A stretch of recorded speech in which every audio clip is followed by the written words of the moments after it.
So since we have a good number here already, so let's just start. So again, good evening everyone. Trust our weekend is going on fine. Please, I would need response so to make sure like I can ask him just a couple of feedback. Hello, please confirm if you can hear me.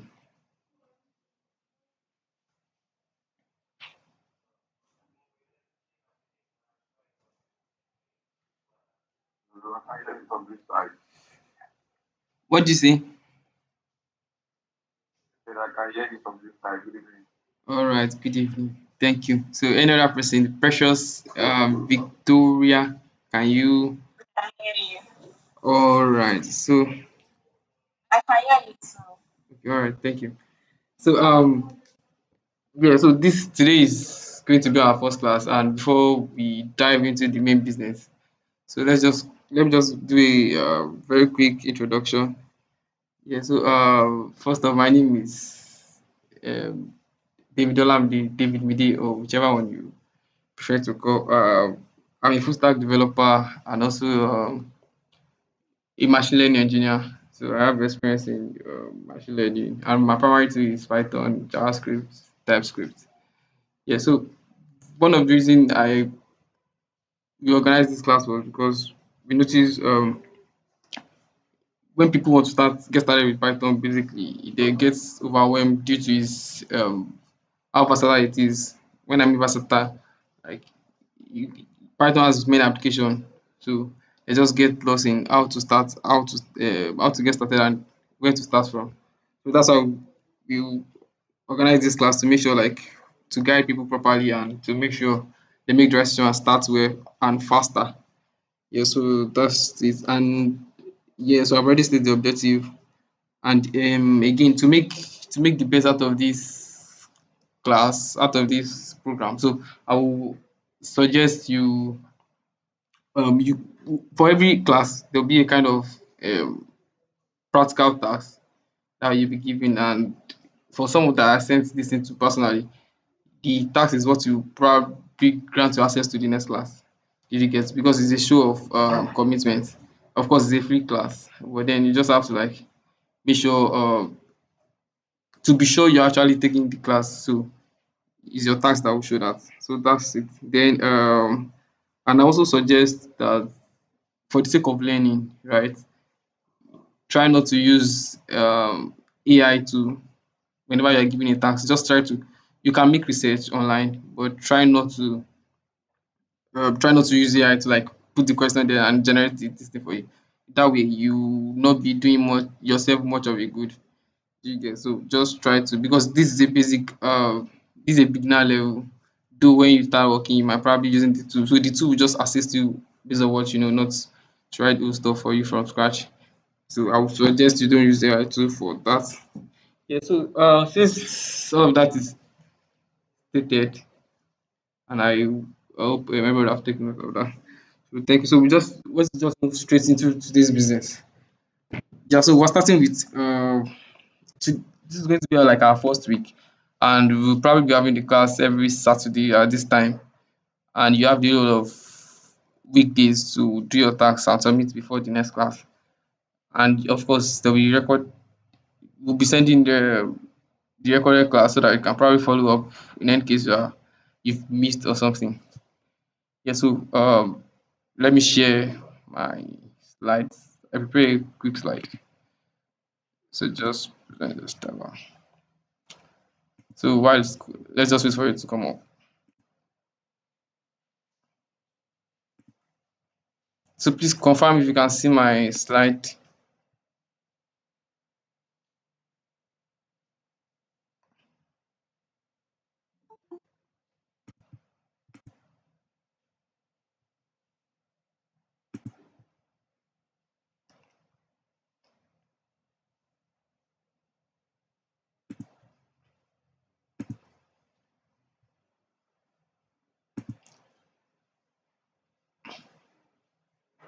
Okay, please confirm if you can see my slide.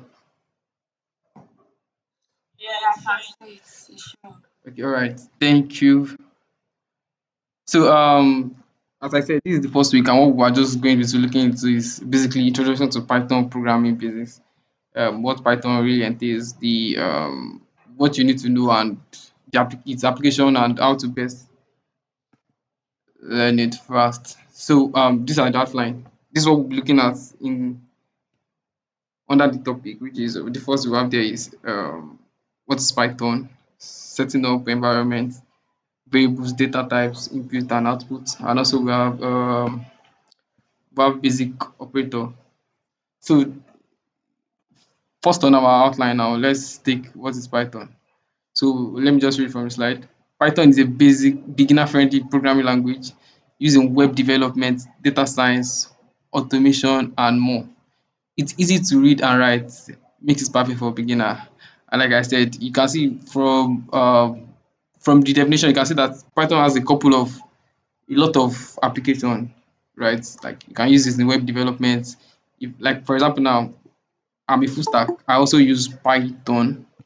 I also use Python to some of my work, most especially for backend, I use Python too. And data science as ML engineers, anything data science, data analysis, ML, machine learning, AI. So your primary assignment, your primary tool will also be Python. So you can see that's another application. And if I don't know if you have heard of all this automation where you can automate the email you send to people. Maybe you have a lot of email you are sending to people. You can easily do automation with Python, and there's DevOps like people that handle cloud and how you deploy your software. So they use Python too. And there's testing too, testing software testing. So which is they call it QA, quality assurance. So that one too they use Python. And so you can see that there's a lot of in Python, and it's beginner friendly. That's even if you don't know programming or you've not even seen a code before, if they show you Python syntax, you can almost guess what it's going to do. So there's no need to panic when you hear programming or code stuff. Python is just something that is close to human language. When I mean like normal English language you speak. So the next slide. So use case. This use case is like the application of Python. Okay, if you learn Python, what are the possible roles you move into, or what where are the areas you can use it. And with the first step we have data analysis. So like I said, data analysis, data science, they still going, and so you can use as a data analyst. That means after learning the basics you can move to learn the application in data analyst role or web development. Like I said, either you want to be full stack, so either you want to be full stack or just backend, so you can still use Python. And DevOps, maybe you want to deal with how softwares are being deployed in the cloud, so you can still use Python, which we call DevOps. And also we have web script programming. So that web script is basically scripting the internet to like gather data to either maybe to train a model or to drop business insight or do some analysis.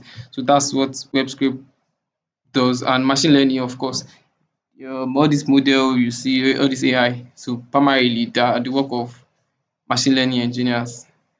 And educational purpose, maybe probably you are studying and you need to like know Python also. So yes, of course, or you want to become an educator. So that also goes in line. And also software testing. So the software testing is the one I mentioned that I said testing software is like how reliable your software is. So we call it QA too. So you can see, and you can see the percentage. So that percentage shows like uh more of Python that you use in that role. Just take it like that. Yeah. So let's move to the next one. So setting up the environment. So I'll just this is just like a theoretical part. Immediately we're done, we'll move to demo. Like we'll just make sure. So there are two ways. I just classify this into ways to make sure is basic and straightforward. So we have two ways, which is online and offline. So online you can use Replit. Replit is like a browser code editor. So you can use Replit or use Google Colab. So Google Colab is what I will, at least for a beginner level, you can still use that to get you up and running. And if you what you want, you can also use offline. So offline method, what you need to do is you install Python depending on your machine. When I say machine, I mean your computer. If you are using a MacBook, or you are using a what's it called, Windows, whichever this thing. So you need to install Python there and use any of your favorite code editor. If you don't know what code editor means, or what ideally means, so code editor is basically what you use to edit codes. Just is like that. The same way you have Microsoft Word. So just exactly, so it's, which is basically for text. That's how code editor is like. So code editor is basically for code. You get, and we have variety of them. We have Cursor, we have VS Code, we have Sublime, and a lot of others. So just we'll still move to how we can quickly set any of this up. Let me just quickly explain how you can set it up. So let me share. How do I stop sharing this? Okay. So if you want to open Replit, you just go to your browser. Your browser, you can. Does that mean I have to stop sharing? Oh, I share my entire screen. So you go to your browser. Go to your browser. I might need to stop sharing. So just give me a moment. Stop.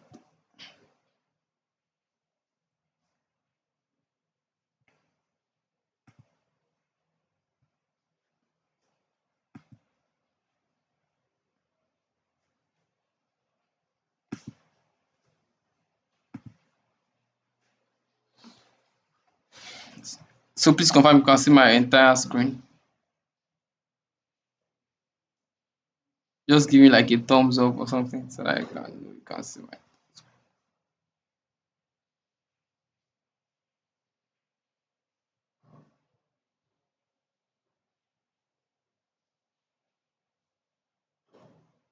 Okay, great. So you can come to your browser. Just type Replit.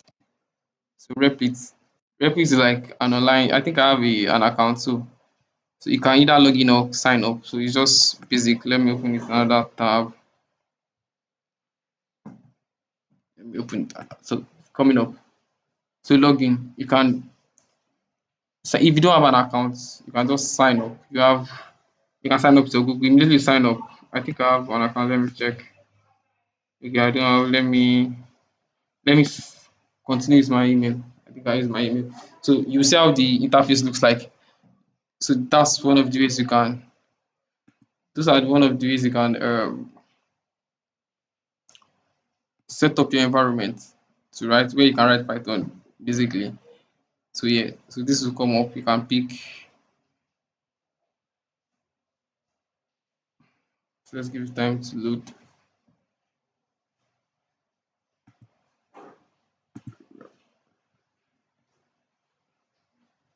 So Replit, this is Replit exactly. So they even have AI now.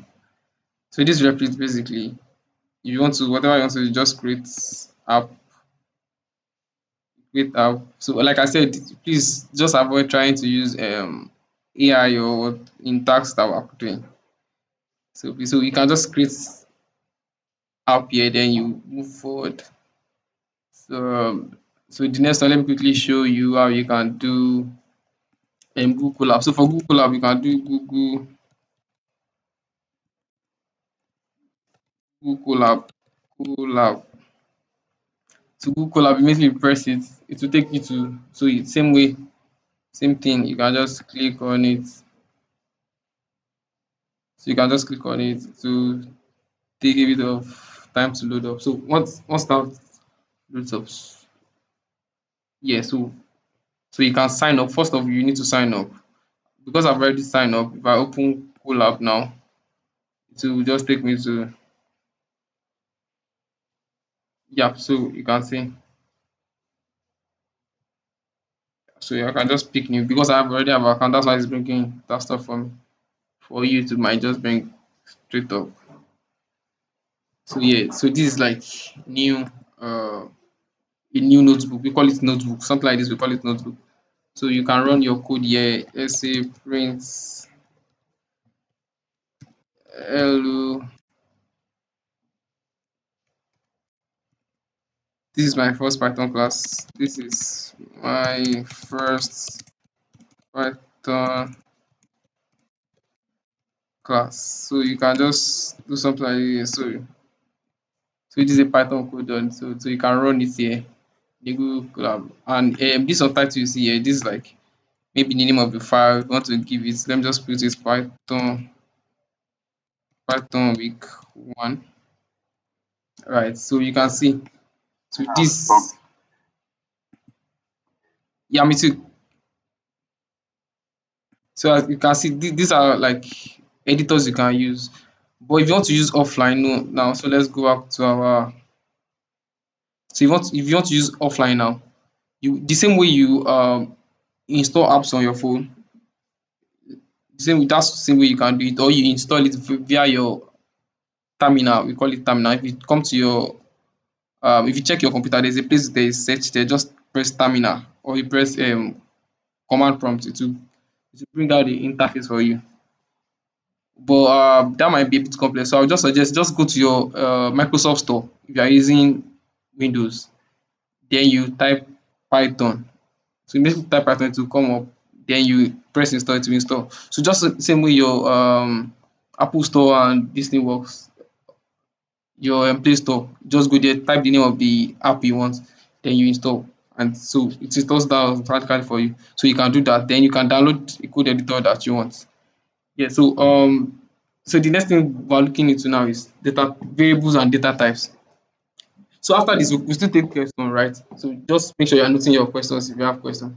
So we have the next one we're looking into now is variables, data types, and input and output. So first of what is variables? So variables in Python are used to store data values. They act as name containers that holds information for later use in a program. Yeah, so and I put a kind of this here. Variable in its simplest form is used to store information slash value. For example, name equals to John. So here, name is a variable, right? And the John is the value. Just same way in our mathematics, for those of us that are familiar with maths, right? So there's something we normally say, okay, let s equals to 2, let y equals to 2. So that y is a variable and that 2 is a value. So same thing goes with this Python. Same concept applies.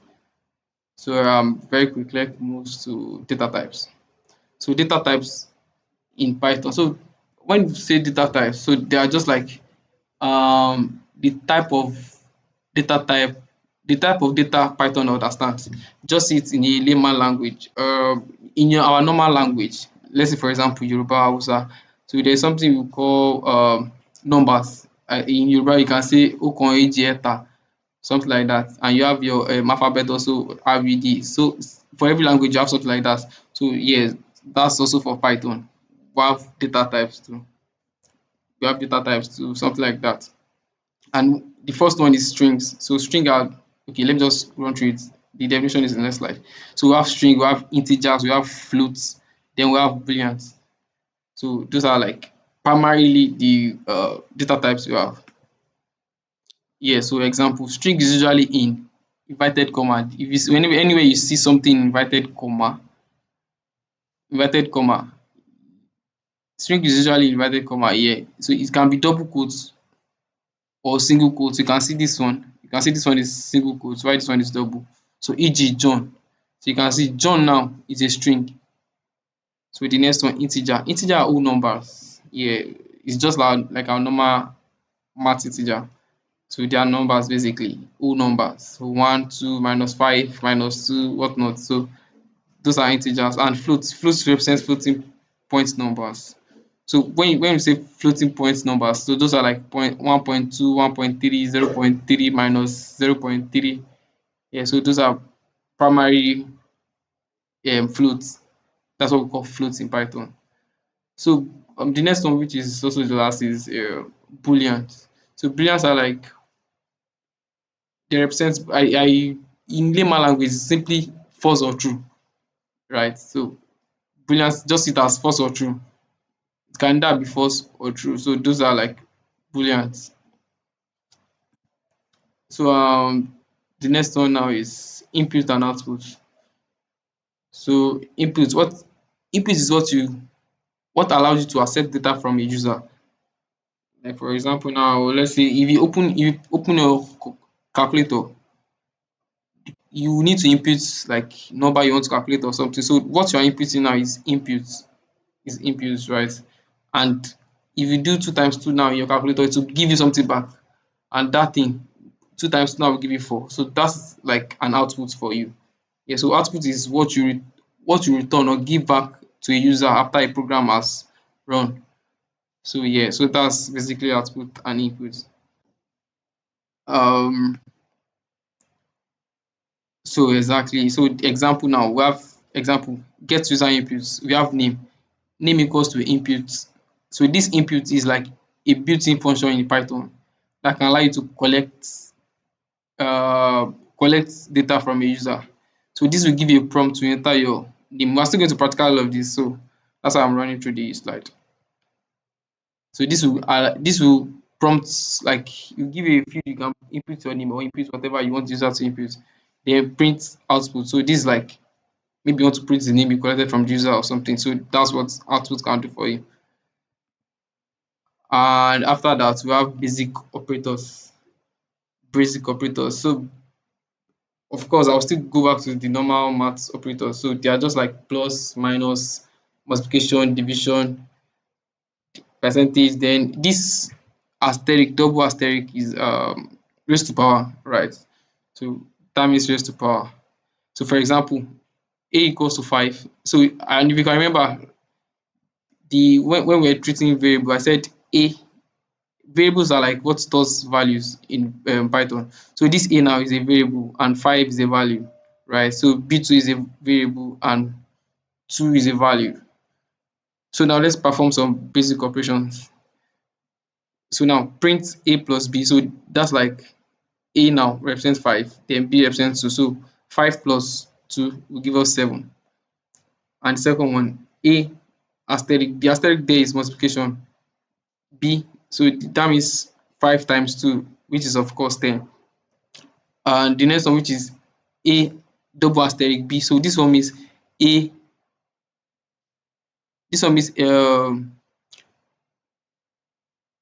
asterisk. I said asterisk means raised to power. So that means 5 raised to power 2. That means b raised to power a raised to power 5. Right. So a raised to power 5. That means our a. Oh, let me quickly go back to.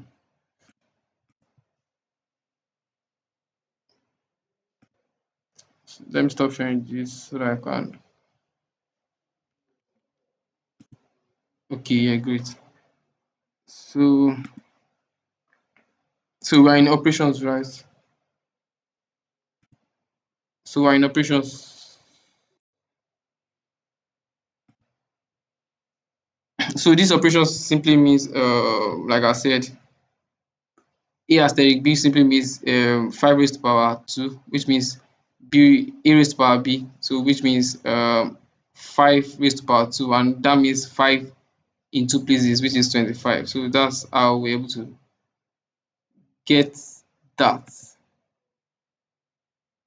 So yeah, so the next one, what do we have again? So okay, this is like tax. We'll come back to this. This is like tax. So this is like the practical tax we are going to be doing after this class. So let's practicalize some things. Hello. Okay, okay, okay. You can't say anything. Oh, anybody else? Can anybody say something? Let me share my entire screen. Oh, let's see. Okay. So before we move to the demo, like to demo what we've already done. So do you have any question?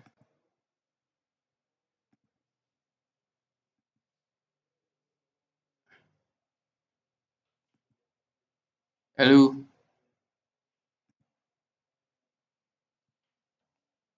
Can you hear me?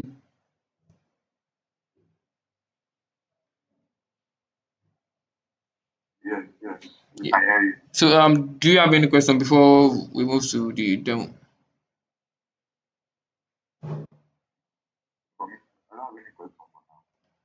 Okay, so let me quickly share.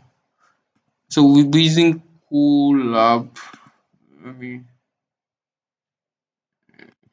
share, so we use Colab.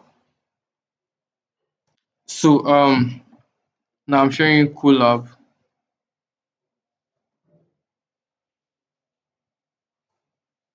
So please confirm which of my screen you can see.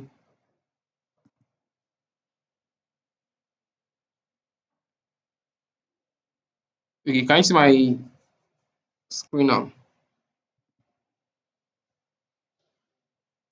Hello.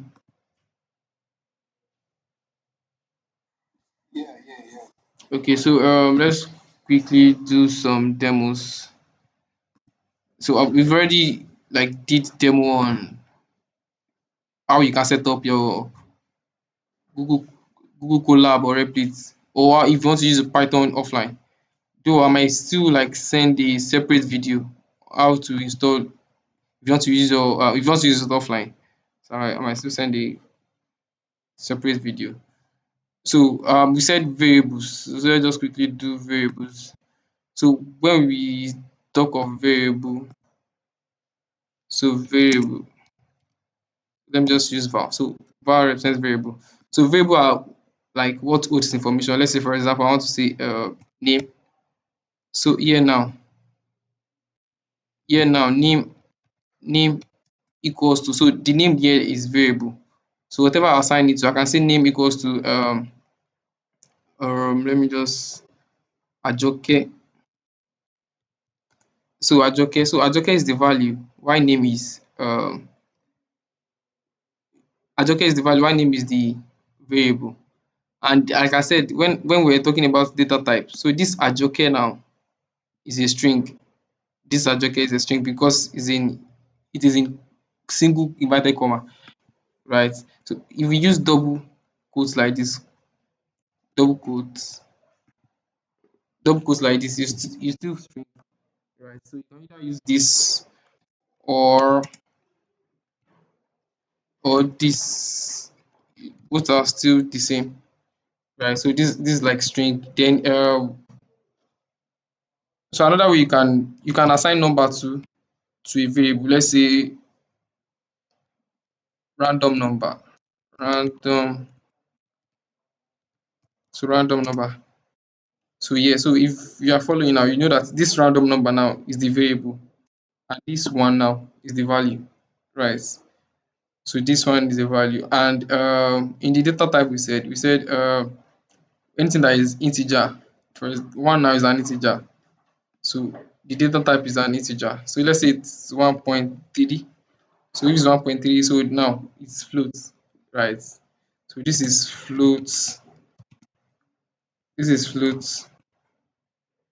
This is float. Let me just put so that I can comment it. So this is float. This is string.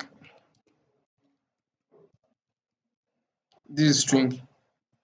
This is string. So let me use another example.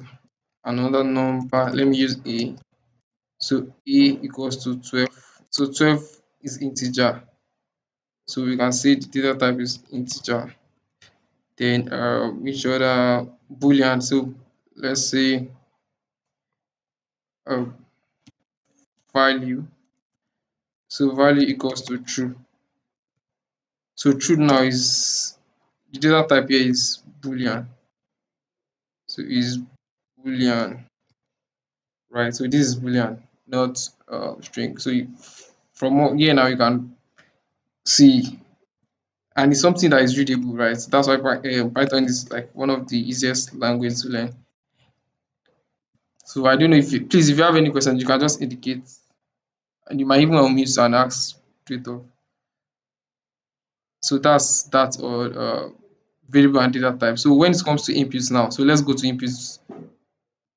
inputs now. Let's say for example, well, before now we said input is what you use to accept a form of data from a user, right? So let's say for example now I want to accept what your name is.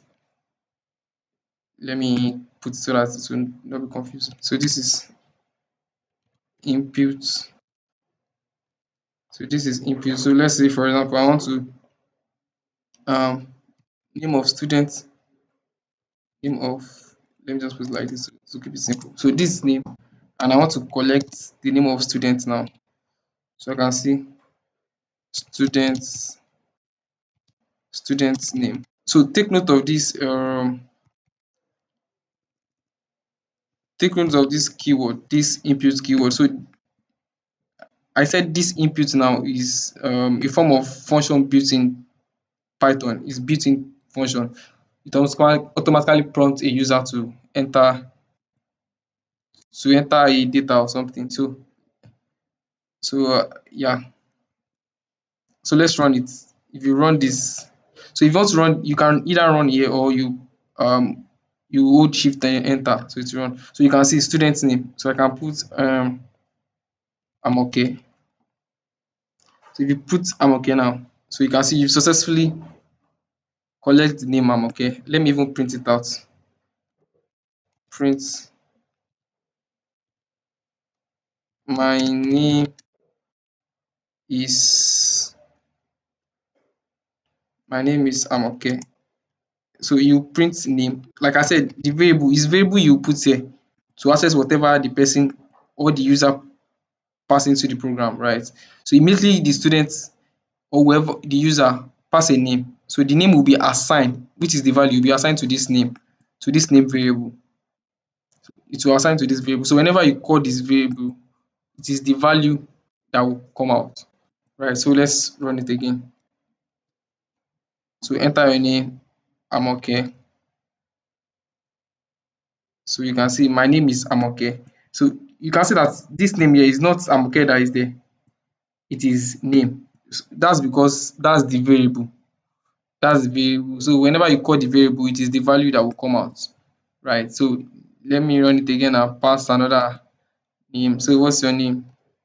Student name John. So John. So you can see my name is John. It still works fine for both. So and this is also the output, right? This is also the output. This is also the output. Why this is also the so this is what allows you to collect the inputs, to collect the data from the user, right? So that's that. I don't know if anybody has like any question before we move to the basic operators.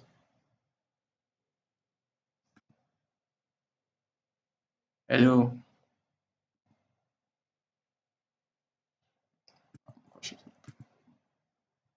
are we together? If you are together, can you give me like a thumbs up so I know you are with me?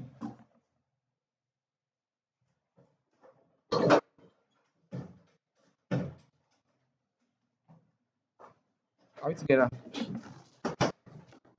So if you are together, just give me thumbs up so I can know. Okay, okay, great, great. Okay, so any question so far before we move to the next one. So in the absence of no question, let's move to basic operators. So if you see the text I'm pressing since, so this is just like allow you to maybe add text to your notebook. So let me just put this basic operators, right? So let's just do some basic mathematical operation. So for example, A equals to somebody should give me a number. Somebody should give me a number so we can work together. Hello. Okay. Phenom, you have the floor. Yeah. Okay. Okay. 4. So somebody should give me another value for B. So if you want to speak, just you can unmute yourself and speak. What do you say? Did you say 10? Okay. So let's just take B as 10. right? So and again, going back to what we said, this A now is the variable and 4 is the value, right?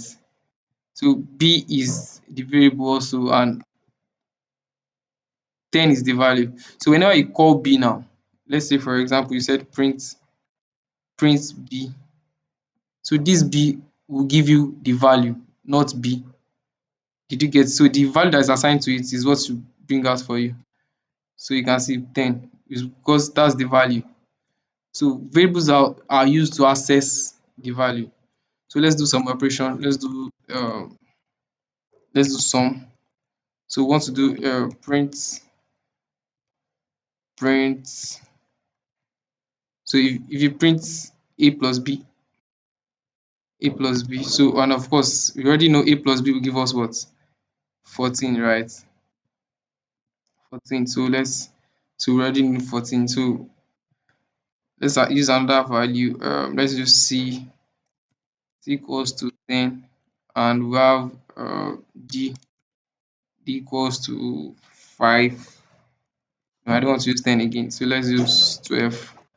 Then d equals to 6. So if you do subtraction here, subtraction. So if you do subtraction here, let's print the value of c minus d, right? So you know that if we subtract 6 from 12, it's going to give us 6, right? So let's just run it. So right, yeah, great. So that's some like basic operations. So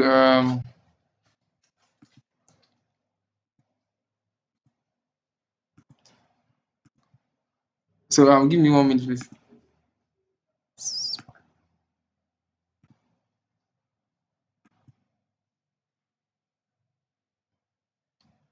So there's no right answer. There's no someone should speak now. I mean, should I call names? Yeah, the question is 2.0. You can see the results we have here. After we did d divided by c, which we have 2.0. So what's the data type of 2.0? Is it a string? Is it a boolean? Is it float? Okay, integer. Okay, great. So thank you very much. TLC. So yeah, it's floats because it has points, or we call it decimal number. So decimal number is floats. Let's say for example is this two now, this 6 now is integer, right? Because it has no point. So it's integer. Why this is float? So that's it. So let's do any other stuff. So yeah, so there's no other stuff. That's basically what we treat today. I'm just trying to like keep it simple as possible, not to overwhelm us. And this is the first week. And of course, if you are new to programming, right, you might not like quickly lay a grasp of it now, like at the moment. You might need to watch the video again and again and again and practice, of course. There are I believe when it comes to learning, you're right, it happens in two stages. The first stage is when you are reading up whatever you want to read, right? And why the actual learning take place when you are utilizing what you learned, right? Maybe when you are building stuff or when you're actually learning, right? So the more you practice, the more you get to know it. So any question before we call it before we close, before I give out the task for this week. And of course there will be a recorded version of this.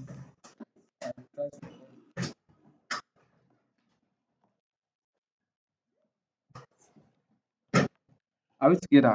Can somebody, if you're together, can you give me like a thumbs up so I know? Okay, okay, great, great, great. Okay, so in case of no other question, so we're going to let me paste let me paste the let me paste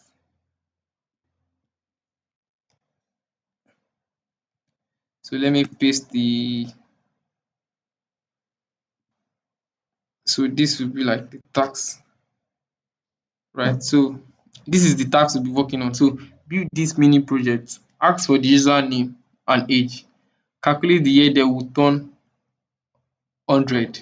Output a message like this. For example, hi David, you will turn 100 in the year 2005, 2095, right? So we want something like that. So let me just give like a kind of a will I say int now, right? So let's say for example, so first off, you want to accept the name of the user, the name of the name of the person. So you can do inputs. This is just like random stuff. I'm not going to do it. Enter your name. Enter your name. Right. So that means you want to now David. Let me even print this stuff so that I can see. So you can see what we're doing. Print name. My name is David. My name is David.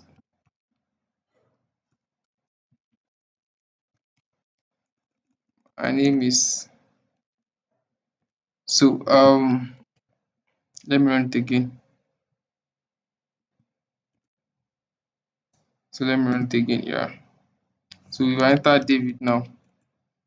So you can see my name is David, right? So that means you've already solved the this I David. You've already gotten the person name.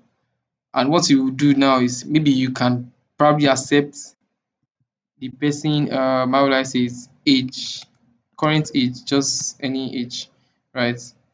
So you can do, I will not advise this because this is even giving me autocomplete, right? I don't want to do this. Let me just use another format. So let me say favorite food, favorite, favorite food, favorite food. So this will give like favorite food. Let me just, what's your favorite food?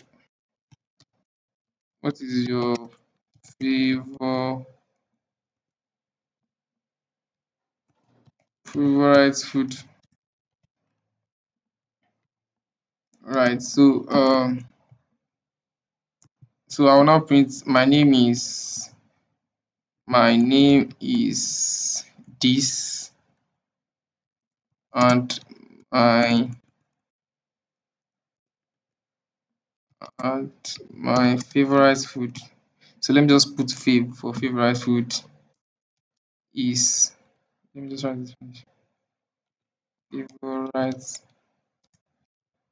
food is, right. So you can just pass in favorite here, right? So if you run this again, so you can enter David.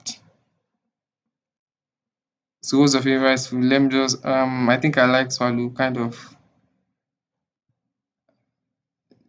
Let me put swallow. No, let me put semo. Right. So you can see my name is David and my favorite food is semo. So that's almost what you are going to do now. So instead of food is going to probably be age, and you do some mathematical calculation to get when they are going to turn 100, right? So I advise you don't use AI. Just try to like, so that will give you an idea into how the whole stuff works, right? Yeah, so that's it. Any question before we close?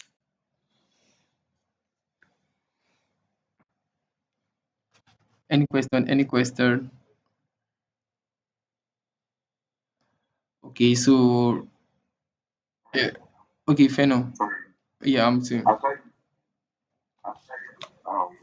the video, I'm aware that you're recording this particular class. Okay. Aside this class video, is there any other video that is more explicit in Yeah, explaining yeah. Then of course, you I'll have provide. I will share resources. So I'll share a kind of textbook too, and I'll share some videos too that you can watch.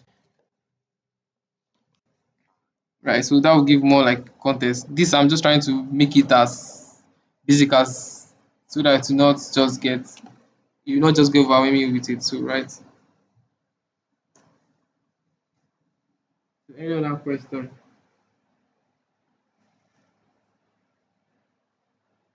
All right. So in the absence of none, so thank you very much for joining today's class.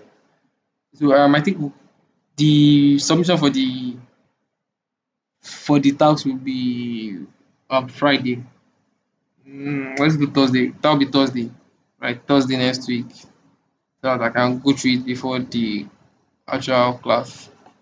Right. So thank you everybody and take care. Do enjoy the rest of your weekend.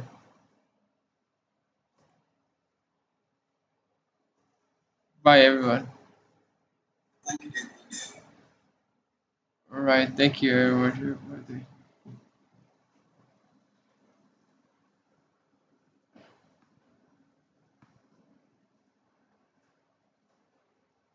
Ah.